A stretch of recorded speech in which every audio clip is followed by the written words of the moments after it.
Some breaking news, kind of sorts, not really, but this is a couple days old by the time this hits the airwaves. Thunder Rosa dropping the NWA Women's World Championship.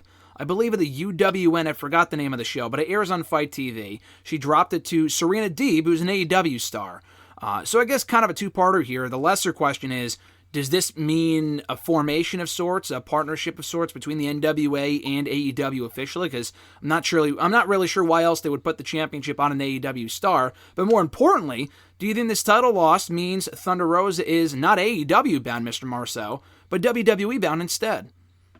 From what I've seen on the internet, I mean, from what I've seen from little tidbits and rumors, it sounded like it was rumored last week through Dave Meltzer that if she had lost the match, that all signs are pointing towards that she was going to go to NXT or WWE. So, I mean, why would she just drop the belt and they just put on Serena? I'm not sure if it's an actual alliance. I'm not sure what the NWA's plan is, especially with the pandemic going on. But maybe since they knew that she was leaving, that they just want to put on Serena to keep it on TV and just kind of keep the company still fresh in everyone's mind if they still have the belt on there. But I think all signs point to Thunder Rosa going to WWE, it sounds like.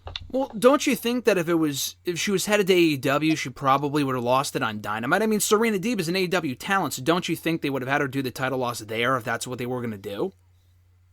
I would say so. I thought it was kind of weird that was on a random show, but like I said, NWA is not running. I thought if she was going to lose, you'd probably lose on AEW, yep. But who knows? Maybe. I don't know, maybe her contract was up and she wasn't going to come back. I don't really know that situation, but maybe this was her last match and it seems like, not that she had a bad relationship, but I know she had those issues with Eva Lisa early on, so maybe she was just like, screw you. I think they officially signed her as well. So, who knows, but yeah, all signs point to her going to WWE. Do you like her going to WWE? Because I think of the two, and now I'm not one of these people, and we've mentioned this before, where if someone goes to WWE, this was the case with a gentleman by the name of Ben Carter that I talked about on hashtag a week or two ago. Oh my God, I can't believe he's going to the competition. Fuck him. He's making a big mistake. If they want to go there, nothing is stopping these people. We've mentioned this time and time again, dude, where it's like, yeah, the company will underutilize this talent, but they're not putting a gun to their head saying you have to sign here. These people risk it all by signing there. It's not always WWE's fault. They are making the choice to go there. And the biggest thing is that WWE is the biggest company out there. AEW might, in some cases, offer more money, offer more opportunities. But if I'm Thunder Rosa, yeah, AEW might be a nice fit. She came across like a star there. And they could use some help with the women's division, but WWE is the biggest there is. And you also don't want to risk, I was thinking about this morning, with Thunder Rosa, her stock might not be as hot a year or two from now. Some people peak, and then they kind of cool down, and then when WWE is an option again in a couple years, they may not want her or offer as much money, because that's always a factor too. It may not always be number one, first and foremost, but it is always a factor nonetheless. So I really don't think it's a bad move. I would prefer her, honestly, in AEW, but I think in WWE she could do really well, depending on where she ends up, whether it be in NXT or a Raw or a SmackDown. Yeah, no, I think a lot of people don't realize, it's also just because some people are just very skewed in their opinion. But I mean, just like any sport or any business, like you want to work for the biggest company there is. So as a wrestler, you'd be fooling yourself if you're saying, oh, I would never want to work for WWE. I mean, if your goal is to be a professional wrestler, I think you're kidding yourself if you say that you don't want to work for WWE. It's the biggest company there is. All the spotlight's on you. It's the most known. People don't really know what I mean.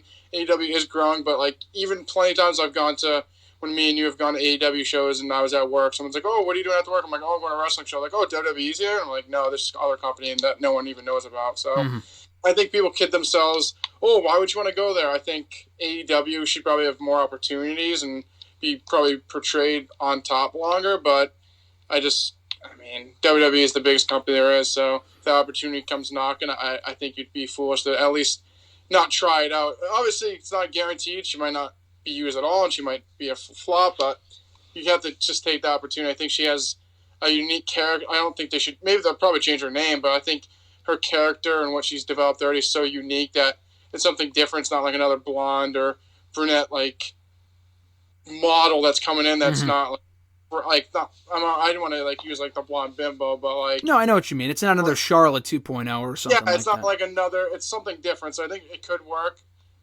It's not another Eva Marie. Yeah, exactly. So I think it could work. I'd like to see her in NXT first, build her up a little bit more, and then eventually on the main roster. But no, I think it would be a great get for WWE and a big loss for AEW if they don't if she is going there, because their women's division's an absolute nightmare. Yeah, it's pretty terrible. I honestly forgot. I'm not going to joke with you, dude. The 2 hour dark that is still going on to this moment. We talked about that last week, but last week's dark was 2 hours and 8 minutes. This week's was 2 hours and 20 minutes, bro. Like Raw isn't even that long. If you add in commercials for Raw's not even 2 hours and 20 minutes. That's ridiculous. But nonetheless, what was I going to say? Oh, I was watching the show yesterday, and I completely forgot they even had Hikaru Shida as the women's champion. She was on a couple of weeks ago. Granted, she faced Big Swole, I think. But, like, she is never really on the show. They don't have a set opponent for her at the pay-per-view coming up next weekend. I mean, it's not like it's in a month. It's next weekend they don't have an opponent for her. They had to bring in Thunder Rosa last time because the division is such shit that, I mean, maybe Britt Baker. Britt Baker might make sense because she's been winning lately. She's back. They never really finished up that feud the first time when Sheeta broke her nose back in March or April.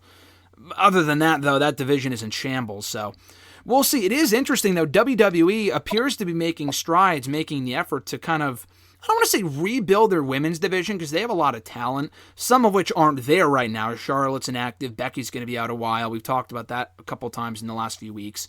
But, you know, with this rumor of Thunder Rosa potentially going to WWE, Eva Marie we heard about it a couple weeks ago, which seems to be a done deal, and even Melina, which she denied, but, I mean, it came from enough reputable sources that I believe that probably is the truth.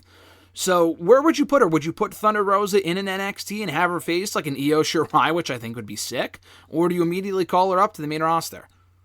I think I would put her in NXT first. I just don't think she's a big enough name to just prop her right on WWE TV. I think a lot of people, well, some people know who she is, but I think you need to build her up a little bit, then have her come up to the main roster. But I mean, I think the NXT has a stacked women's division, so it's kind of like half glass filled, half empty. Like, I want her in NXT, but they also have a lot of women who they could do a lot with as well. So I think either way it'd be fine, but I would want her to be built up a little bit before going to the main roster and just kind of floundering out. And I honestly completely forgot about Tessa Blanchard, too, who hasn't really been in the news a lot lately, not since she, just quit Impact as the world champion in June. She just up and peaced out. She's still an option, too. They could still be bringing her in. I'm not saying that's a good or a bad thing, just kind of based off her personal history, but that'd be a great get for them, too, on a talent level alone. I'm not sure if AEW would want to touch her with a 10-foot pole, just given her stigma right now.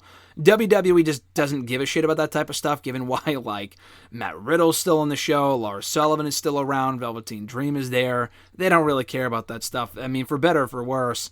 So I could see her going there pretty soon as well.